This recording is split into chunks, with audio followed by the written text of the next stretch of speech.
So like I say, I like to have all of that happen inside a function called getArgs. And the last thing that is returned from getArgs is parser.parseArgs. So if that is able to succeed, then back in the main here, the way I call pretty much every program starts off def main args equals getArgs. And if this is able to succeed, and we are able to parse the command line argument successfully, then our program moves forward and we'll have our arguments. If there are any problems with this, like the user didn't give us a writable file or they gave us a string instead of integer, this will fail. We'll never get past this. Argparse will generate the proper output, the help documentation, and tell the user what to fix. And that's a very good thing. That's what we want. There's no point in us manually handling all those things. So I have a lot of examples using argparse, and I really stress this. You should always expect and defend against every argument being wrong, and I really do. I like to think of the kid who's just going to type fart for every input. In fact, I think I saw someone who on Twitter was talking about that, and you just have to assume you have to really actively try to break your own program. You should if your program expects a file, you should pass it a random string, a piece of garbage, and just make sure your program handles it properly. So let's look at just a couple of a few examples of argparse, and hopefully they'll really make sense for you. So a single positional argument. Now this is basically the first version of Hello World that we wrote, that we want to be able to say hello name, and our program must have exactly one positional argument.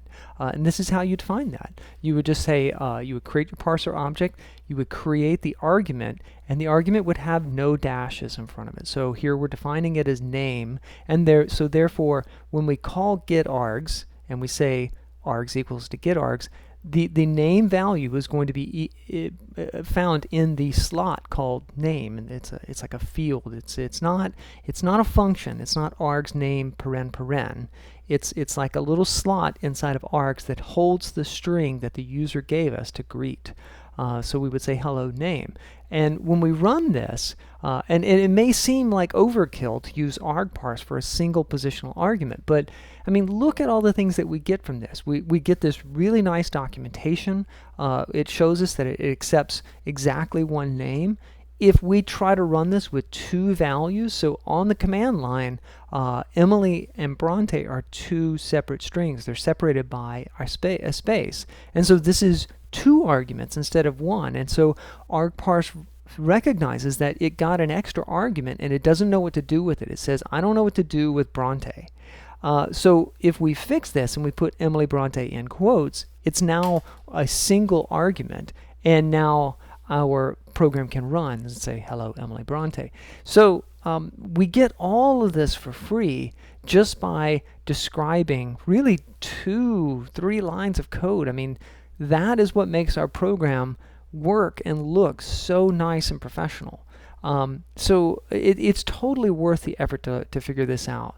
Now here, I wouldn't recommend really getting into like 2 and 3, 4 positional arguments, but I do want to stress that if you do want to do this, that it's the order in which you define them in your code that corresponds to the order that you get them on the command line. So I'd hinted earlier about, like, if you're writing a program that's to order a t-shirt or something, and you want to know what color the t-shirt and what size of it, that you could put these in as 2 positional arguments.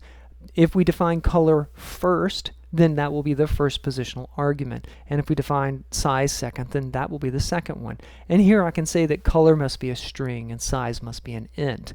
And I can get at the values for color and size by getting args.color and args.size, because those are the names of the arguments here. And I show, what you get is that you get a nice bit of a help documentation. It says, I want color and size. So when you run the program without any arguments, it says that's not a valid way to run. I require exactly 2 arguments. So If I just give blue, then it says, okay, but you didn't give me the size. So that's pretty nice. So if I say blue and small, it says, hey, wait a second, I can't interpret small as a size. It needs to be like something like, a number. So if I say blue and 4, then okay, my program works fairly decent. But and just as small is not parsable as an integer, neither is 4.1. That's a floating point value. And so even though it's numeric, it's still going to be rejected by argparse. And that's a good thing. We want that to be rejected because it's not valid input. So again, if we give something that's not an integer value, we're going to get that. If we swap these two and we try to put blue into the size slot, that's also going to be rejected, and that's a good thing. So